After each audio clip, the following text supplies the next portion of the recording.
So, as today is our first session, we are going to have an introduction about our bootcamp. Like, what are we going to cover and what we will see. So, it will be a kind of introduction.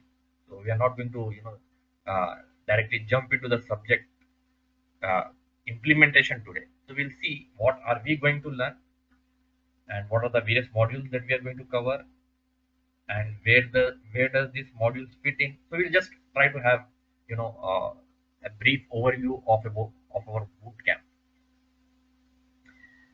So, advanced full stack ASP.NET Core and Angular web developer coding bootcamp. And basically, this bootcamp is for those who already have a strong understanding of C Sharp and SQL Server. That means for experienced developers. You might have already worked on MVC or web forms, anything. Maybe the latest technology or the old technologies, whatever it may be. You should have understanding of C Sharp, hooks concepts, and SQL Server query writing. So this is not for freshers. This is for experienced people, those who have already worked on these technologies or they have some strong understanding of these technologies. So I hope everyone are aware of these two things, right? And you people might have already installed SQL Server and Visual Studio on your systems. I hope you already have all these tools. Visual Studio 2022, which is the latest thing, and latest Visual Studio you can say, and SQL Server any version it's fine.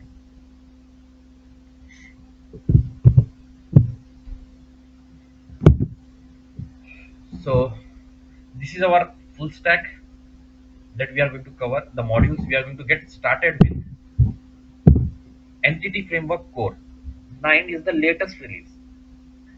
It has got released in the November 2024, and next new release will be 10, and it will be November 2025. And there won't be breakthrough changes. If you learn any version, that's fine. Even though it is version 9, we are going to learn the things from scratch.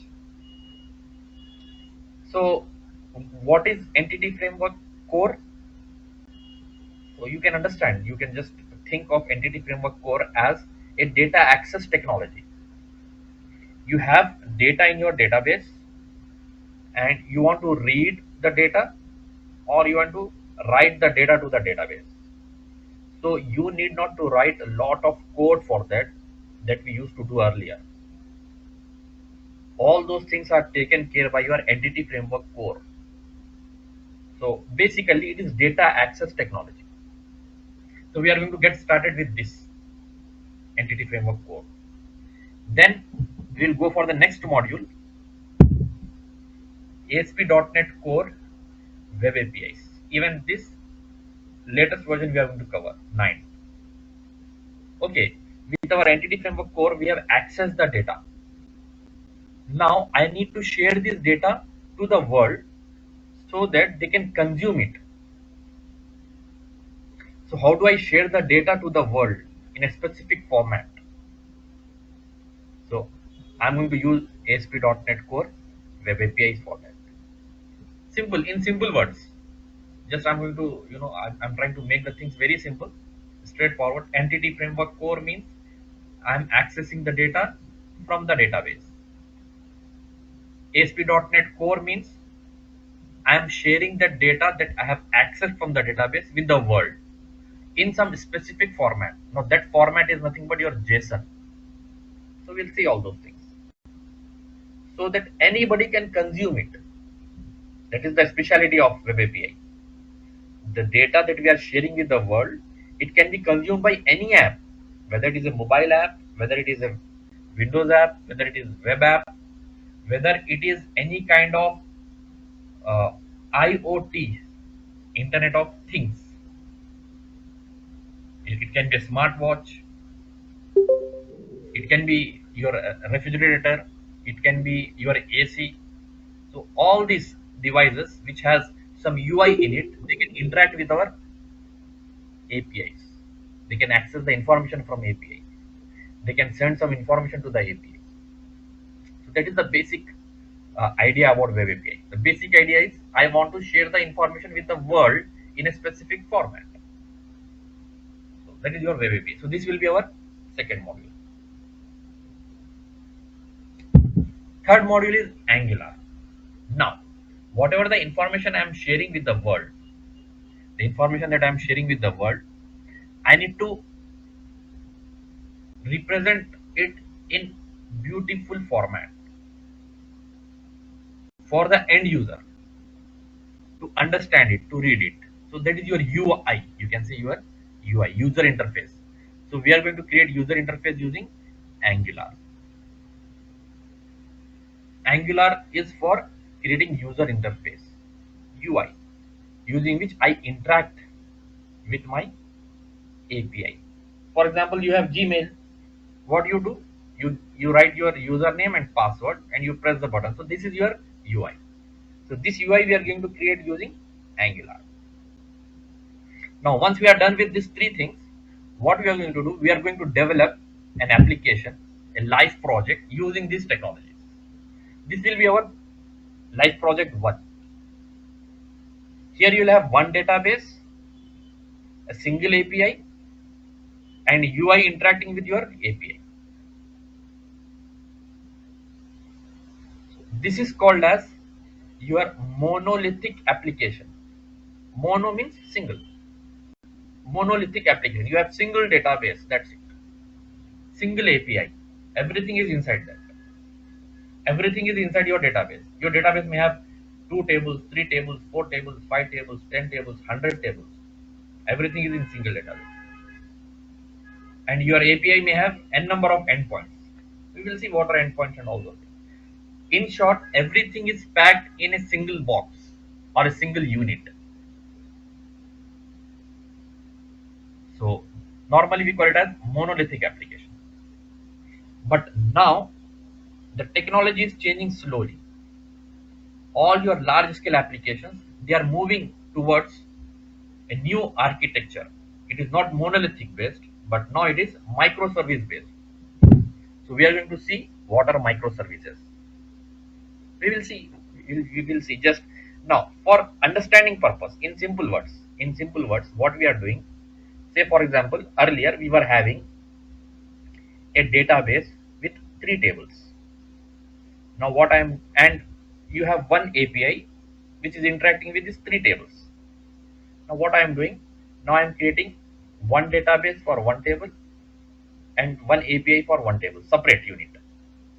You see this microservice. One unit separate, another unit separate, one more unit separate.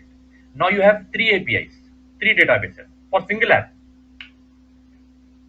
Now these APIs they interact with each other.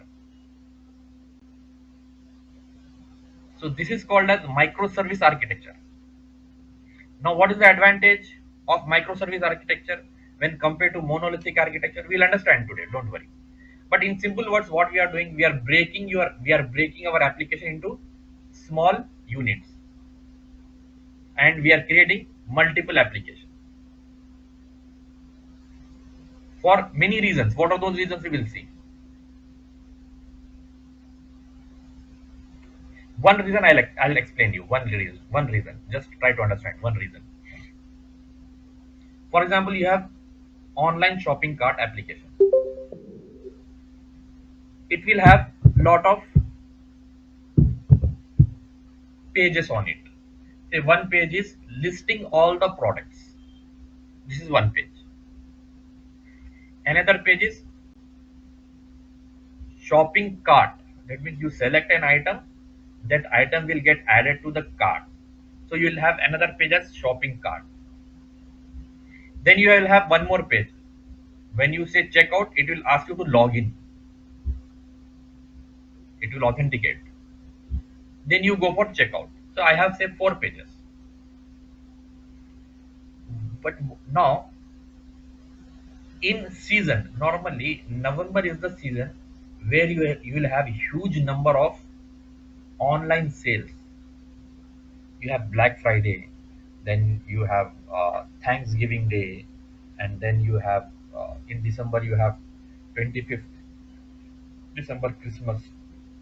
and New Year. So normally November, December, you will have huge traffic on your application. So what you need to do in your monolithic application, in your monolithic, that means what we did earlier, using 1, 2, 3. You need to scale up. That means you need to give high bandwidth, more space, more memory to your complete application. To your complete application.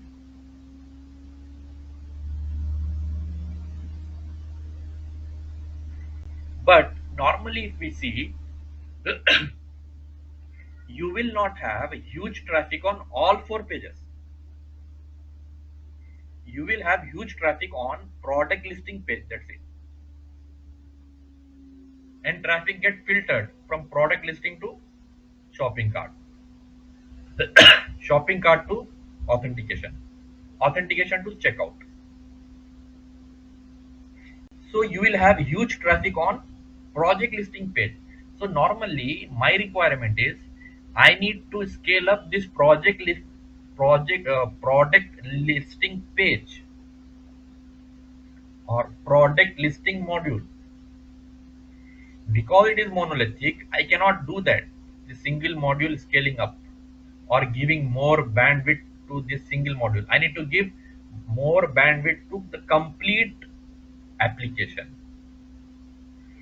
Even though there is no much traffic on shopping cart, there is no much traffic on login, there is no much traffic on checkout. But I am giving high bandwidth to them because everything is in a single unit. I need to scale up or scale down. We call it as scale up or scale down. The complete app. Now what I did, now what I did, I have microservices with separate databases. Now I can scale up only this product listing microservice. That's it. For rest of them, I need not to scale them up. So I need not to pay a huge amount for that. I hope you got the basic idea. Everyone, I want one yes from everyone. If you got the basic idea of microservice, this is the basic requirement you can say. Whenever you want to scale up, you need to scale up the complete application in your monolithic. Whereas if it is a microservice, you need to scale up only that particular module. Have you understood the meaning of scale up? Meaning of scale up means giving more bandwidth, giving more memory space. Basically, it means that. But once we implement, we'll see all the things in depth, just for an understanding purpose. So we'll go for microservices. So once we are done with microservices, what we'll do? We'll create another project using our Angular UI with microservices. So this will be your project 2. Once we are done with this project, then we will try to understand GitHub source control. I think you people are aware of various source controls because you people are experienced people. You might have worked on TFS server. Earlier we used to have that. Before that we used to have VSS. Then we have TFS. Now it is GitHub or Azure. Even that is also there. So just for understanding purpose, Git. Now normally what do you mean by Git? Git means you have your source code on your computer system and you can play with the source code. You can do and undo the things. Like you have Word document, you write something, you say save, then you write something, then you say Control Z, undo. So you can undo the things. You can play with the source code. So same thing you can do with your Git on your computer system. You have source control on your system. That is Git. Now GitHub means source control on the network. Now example for that is Google Docs. Have you worked with Google document? It will be on the network. It will be in the cloud. It is also a concept of cloud. It will be in the cloud. You can write something in the document and you can share that document with n number of people. N number of people. They can edit that document. User 1 can edit the document. User 2 can also edit the document. Whatever the document got edited by user 1, it will get reflected to all the users. So that document is shared among n number of users. So GitHub means sharing the source code among n number of developers. So my source code should be on cloud. That is GitHub. I hope you got an idea. GitHub means I'll have my source code in cloud. Any developer they want to work on my project, then they need to get the code on their system, they work it, then they save, then they push these changes to the network. So there are three modules, three developers. One developer is in India, another developer is in US, one more developer is in UK. So what I will do, I will have single source code in the cloud, and all the developers will download that source code on their system. In simple words, downloading. Get that. In India, they are working on module 1. In US, they are working on module 2. In UK, they are working on module 3. Then what they do, they push these changes to the network. So today, everyone they worked on this their modules and they have pushed the changes. Now, whatever is there in the network, it is the updated content. Tomorrow, when these users they download the source code, they'll get the updated version of module 2, module 3.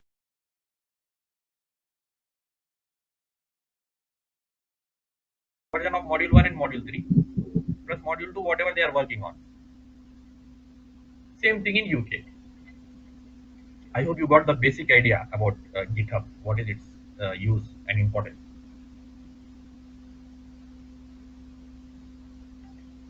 Lot of things you can do.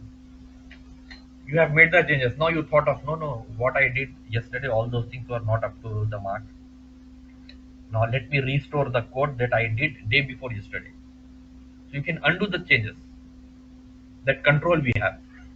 I hope those who are experienced, they might have worked with many source controls. So have you got an idea about GitHub, everyone?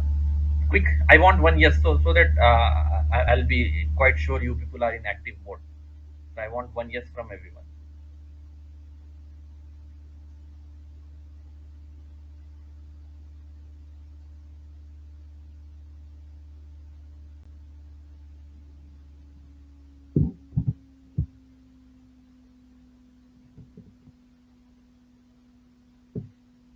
Next will be Azure cloud hosting. We will see. I want to bring my application live on www.something.com. So you have multiple options.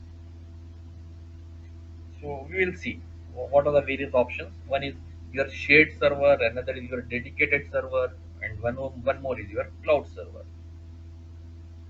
Shared server is like you know uh, for small applications that is fine, where you have less number of uh, users interacting with your application. If you have huge number of users interacting with your application, then you have to go for dedicated server. So it is very costly. So you want something in between this. So the best option is cloud. The best option is Azure cloud hosting. So normally what you do, pay as you go. In your shared hosting, what you do, whether you get the traffic or not, they will give you amount of bandwidth and amount of space. Whether you use it or not, it's up to you. You have to pay this much amount every year. That is fixed. Like you take a house on rent. Whether you live in it or not, you have to pay rent. It is like that. Shared server. Now more specific, shared server is like you are staying in the hostel. You are staying on the hostel in the hostel. In one room, you will have 2 3 people. So they are sharing the room. The same way, one server, there can be n number of websites hosted. So they share the server. That is shared hosting. But you want some privacy. So what you do? No, I want separate room. So you take separate server. So that is dedicated server. Now you'll have full access. Whatever the software you want, you install. You design the room as per your requirement. So you design the server as per your requirement. But that is very costly. And you want something in between these. And even if it is dedicated server, and you need dedicated server only in the month of November, because you have huge traffic in November, but you have to pay rent for whole year. So what this Azure cloud hosting they did, they came up with some balancing. Pay as you go. Okay, when you don't have much traffic, you pay less. When you have huge traffic, automatically what they will do, they will scale up. They will scale up your application. So you pay more. People are happy with this. So that's why the market is for Azure cloud hosting, or there are a lot of cloud servers in the market. You can choose anything. The important point about Azure cloud hosting is you can pay as you go. You can pay as you go. Next is Azure DevOps. Final module that we are going to cover is Azure DevOps.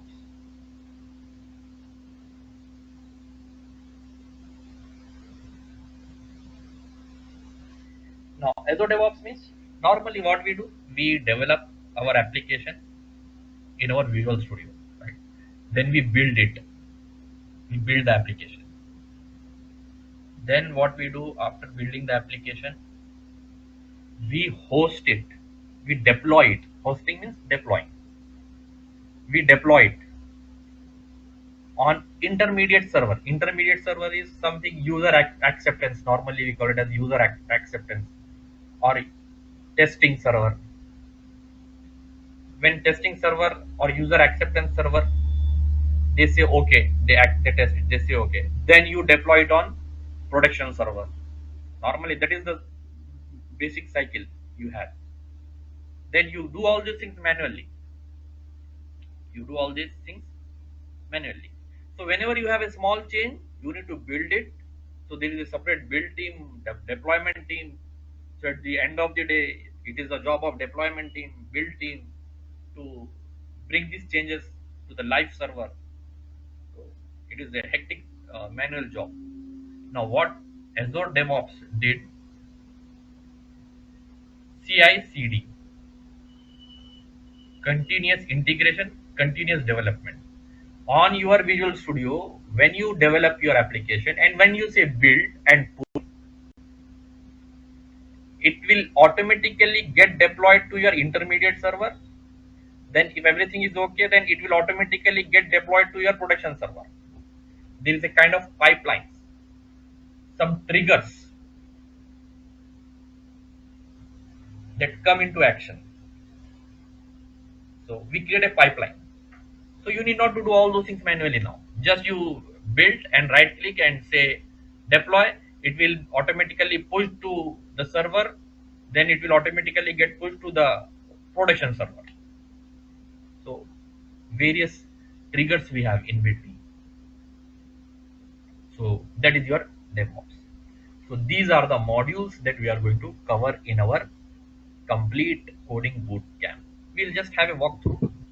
This is what you can do at the end of this bootcamp. You can develop any application of this type. Now, what I did, in almost all the web applications that you have in your current industry, you need some features. So I have tried to, figure out all the features that we need, and I have tried to, create a project of simple concept which has all those features. So the project name is Short Story. Normally, if you go for any kind of web app, you need to register. There will be a kind of registration process. Then there will be login logout process. This is required in registration, and normally you need file upload. Not in registration, file upload is required in any of your web application. So you'll understand this functionalities: file upload, registration, authentication, authorization. Now, any user can log in, or anybody who registered they can log in. So you have this graphical reports these days, graphical reports, bar chart, pie chart. So we'll see how to create graphical reports. We are we'll see how you get this image loaded. So we are uploading the file to API. We are downloading the file from API. So we can do this. You can post a story. Anybody can post a story. So you have validations, form validations, and you see this button is in disable mode. As long as your form is valid or invalid, the button will be in disable mode. If your form is valid, then button gets enabled.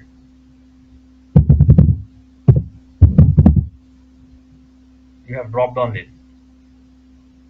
Now you see button got enabled. You can post the story. You see the page is loading, and you get a message notification bar, and it get hidden automatically after 5 seconds. So normally these features you have, and you approve story. There is a process. When you post a story, now it is your job to approve it. It is the job of admin. So this is what we posted just now, May 11th. Once I approve it, it will be available in read story. You see, it is not available. Test is not available in read story. So it is the job of admin to approve it. Lot of stories are there. So I'll go for test. Okay, let me approve this. Now I'm showing notification in pop-up. So there are also pop-ups in your project. So I'll say okay. See, this success message is also in pop-up. So I have tried to make some permutation combination of all the features that we normally need. Now if I go for read story, test should be available. See this May 11. Now it is available. And normally we need to download the information CSV format.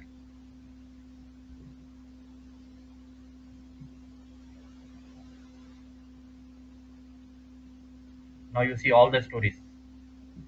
So you need this, right? Reports.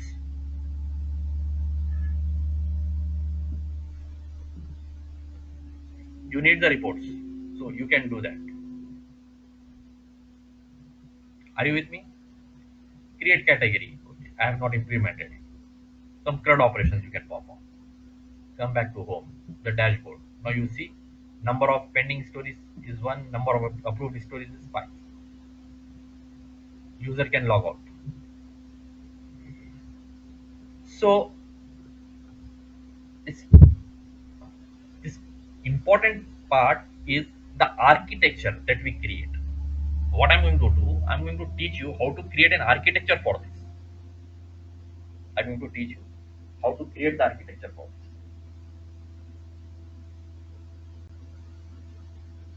this. So normally the full stack means your project architecture. It will look something like this. What all the modules we have seen, how do they fit in? We'll just try to understand. What we do, we start with our business object layer, or your entities, you can say. The current trend is clean architecture, so we create entities for that. So we create entities first. We write classes. We write classes. Then we will use our entity framework core. It is wrap up over your classes, you can say, over your entities, and it will generate the database. So code first approach, we are going to follow code first approach. We are going to follow code first approach.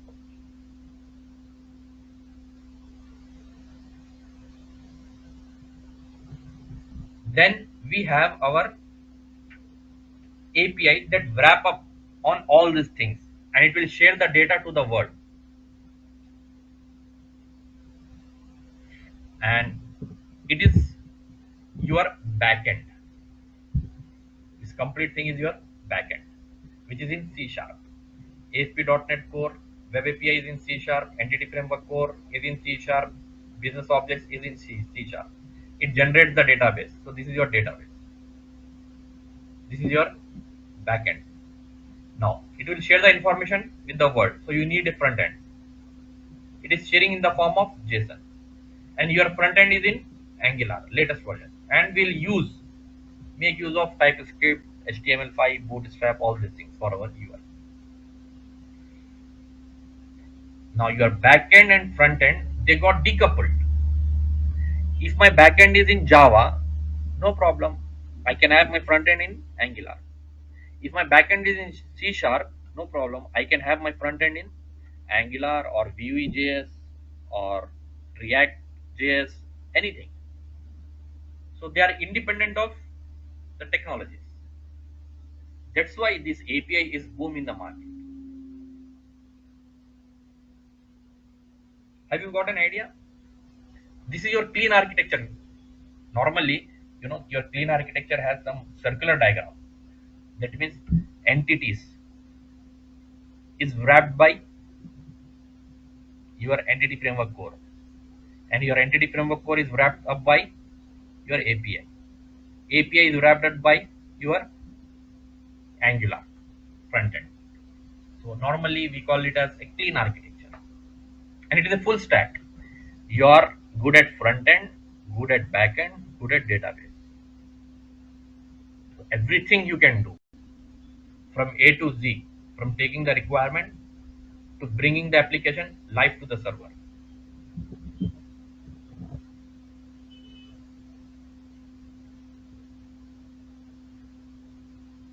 Are you all good with this? Quick, I want one yes from everyone.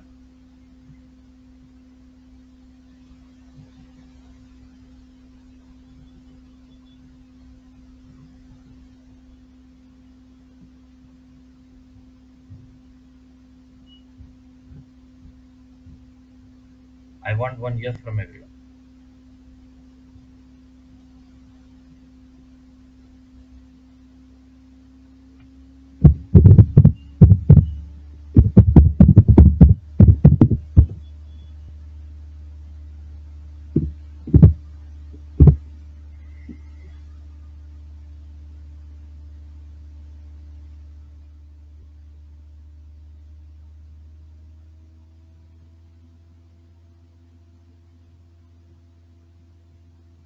Fine. Now what is what? Just some basic definitions. Already we understood all these things. I am just reading out. What is entity framework core? In simple words, see what I want, by the end of today's session, you should be in a position to speak what is what. So what is entity framework core? It is data assistant, you can say, which manages saving, loading, updating the data to your database. So you don't have to write some database code by hand. So that is the importance of your entity framework core. Is this clear, everyone? I want one yes from everyone. Quick. Are you good with this entity framework core? I hope you people can talk on entity framework core, right? It will automate lot of the database code, data access code. Next, web API. As I told you, it is like, see, for example, a web API is like a waiter for your app. It carries your request to the server and bring back the data you asked. So your application can use it. What you do in the hotel, you sit and you make some order. So job of waiter is go to the kitchen, get whatever you want. So job of API is to get the data and share it with the world. Some professional definition. A web API is standardized interface that lets every application send requests over the internet and receive structured data in return. Normally, we are returning the data in the form of JSON. If you want, you can get the data in the form of XML. It's up to you. Enabling different systems to communicate seamlessly.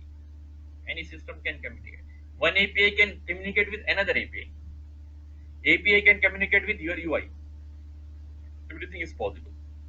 So, in simple word, web API is something which shares the information with the world in structured format. What information they want, they take that request and then send the response. Is this clear? API quick. One yes from everyone. I want everyone to be very much active. For every slide, if you are okay, then I'll move ahead. Now, next. Angular, as I told you, it is UI. It is UI. Comprehensive framework that turns your basic web page into dynamic. Dynamic means you can post the form, you have some post backs, right? You send the data, then you receive the data, display the data. You can interact with your UI. It is dynamic.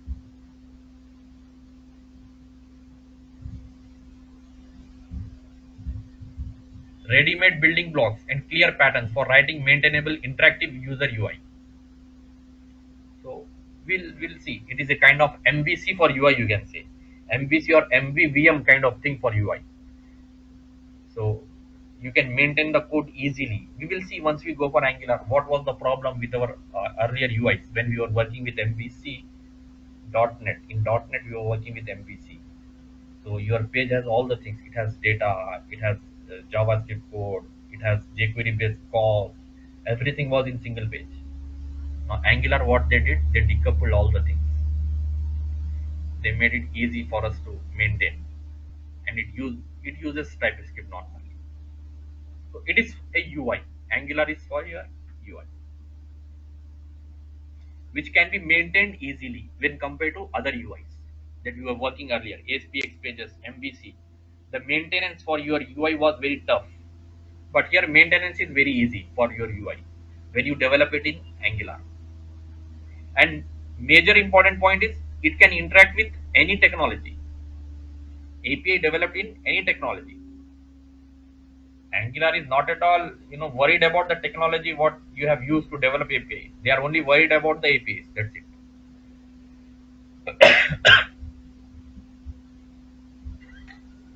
Next, microservice.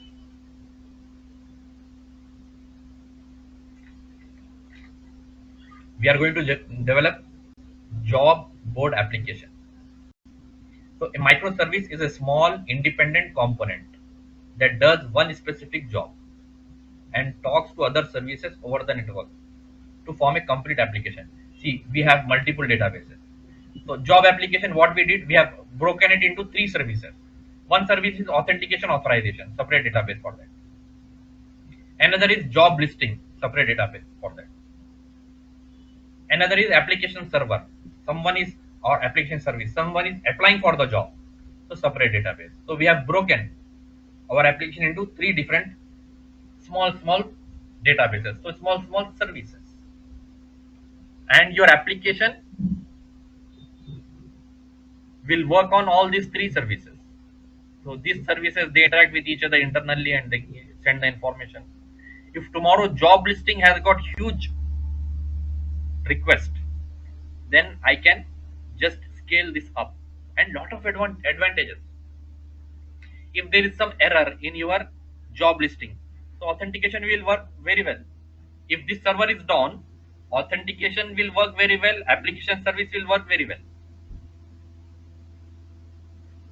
Are you getting my point? If one server is down, it will not affect the other functionalities. That is also one more important thing. And different teams can work on these different services. One team is working on your authentication services. They develop it, they host it. They are not at all worried about job listing service. What is happening, and they don't want to worry about that. They are worried. They are only worried about authentication authorization. If there is any problem, they build it, they host it, they deploy it. So for large scale application, this is good, but for small scale application, this is an headache. So you need not to go for this. But if it is a large scale application, then this is the best thing. I hope now you might have got the clear picture about microservices. Everyone, is this clear? Quick one, yes.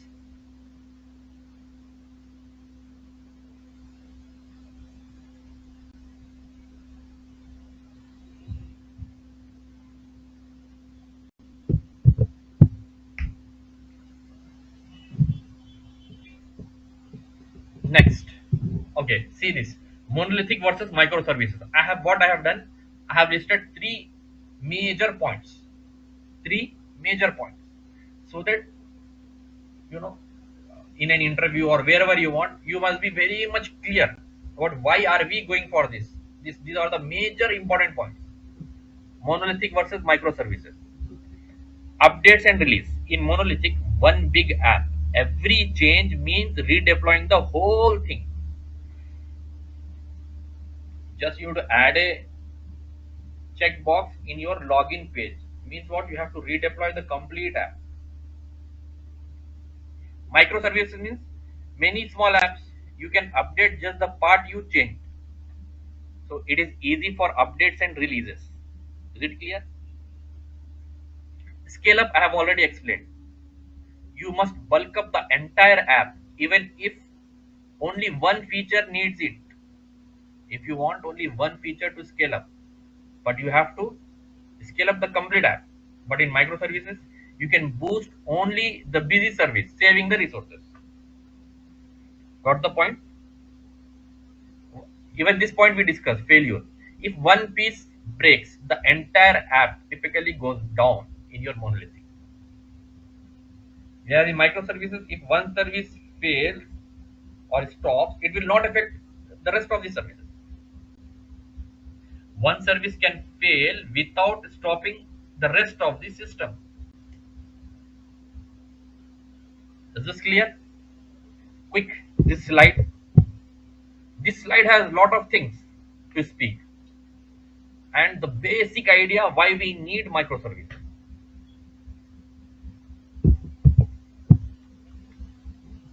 Next, Git and GitHub. I already discussed these things. Git means on your local system. Imagine a super-powered undo button that saves the snapshot of your work locally, so you can rewind or experiment safely. You can do or undo the things locally on your system. Same thing you are pushing to the cloud.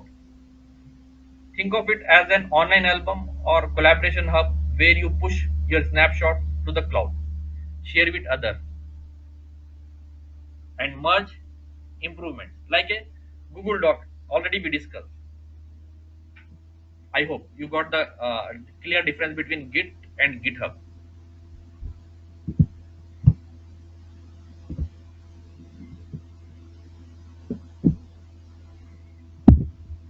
Azure cloud hosting, even this I discussed. Why are we going for Azure cloud hosting?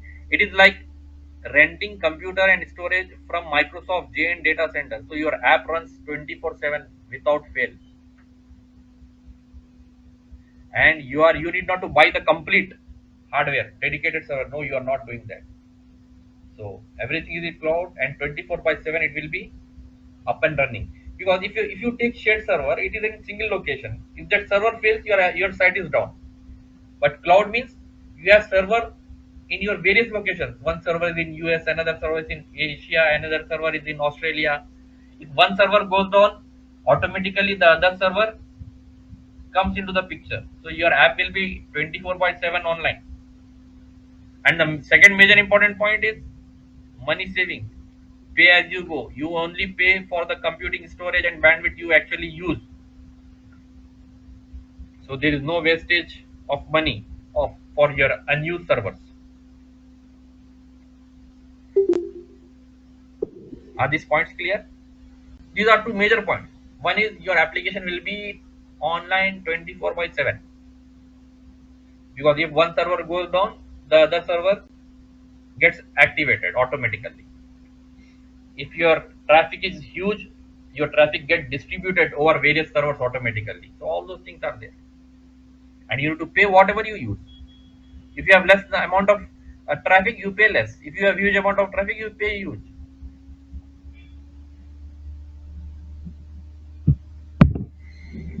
DevOps, I told you, it is a smart conveyor belt for software. It automates building, testing, deploying your app so that updates go live faster and fewer errors. No manual hands off.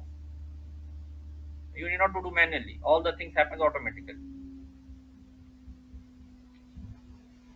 And your changes will go live quickly without many manual ones.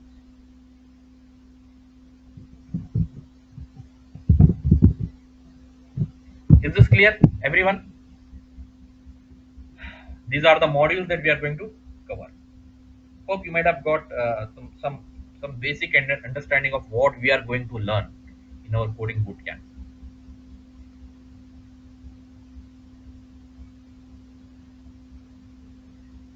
Real time example is, I told you, e-commerce application, that is real time example. E-commerce application is a real time example, and this job board is also a real time example that we are going to develop. This is real time example only. This job board, job application, you have Naukri.com. People will access job listing. Lot of people will be on job listing page. So now you built it in microservices.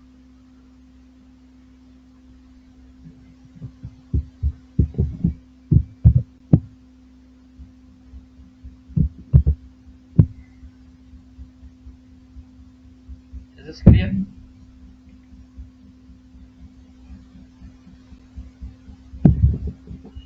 So DevOps.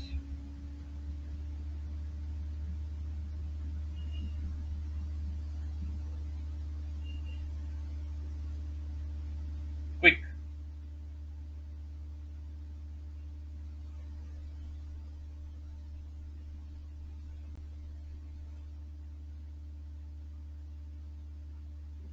Anybody, any kind of doubt?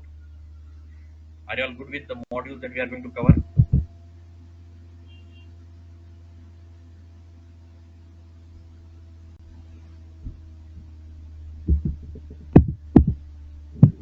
No. Lot of these current trending applications where you have huge amount of traffic, they are all on microservices. Netflix is on microservices. Amazon is on microservices architecture. Your Uber, Twitter, eBay, they are all on microservice architecture because you have huge traffic on it.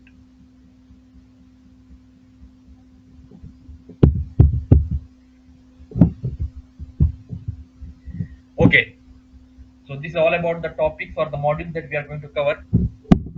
Now we'll come towards my introduction. So I'm your author. I'm Manzoor the trainer. I'm Manzoor Ahmed. I'm founder of this Manzoor the trainer, and I'm into teaching since 2000. I have been teaching since 2000. So it is 2005. So 25, nearly to 25 years of teaching experience I have, and I have taught almost all the technologies in .NET, and I taught like the very first versions. You can say .NET 2.0. So I started teaching from there. .NET Framework 2.0. Then you got 3.0, 3.5, 4.0, 4.5, 4.6, I think. Framework got stopped over there. Then they came into raw .NET Core. I started teaching .NET Core 2.0, 3.0. .NET Core 4 we do not have. Then .NET Core 5. Then from here onward they stopped saying .NET Core. They started saying .NET 6, .NET 7, .NET 8, .NET 9, and you name anything related to web technologies. Almost I have worked on the technology. So this is all about me. Okay then. Have a nice day. Thank you very much.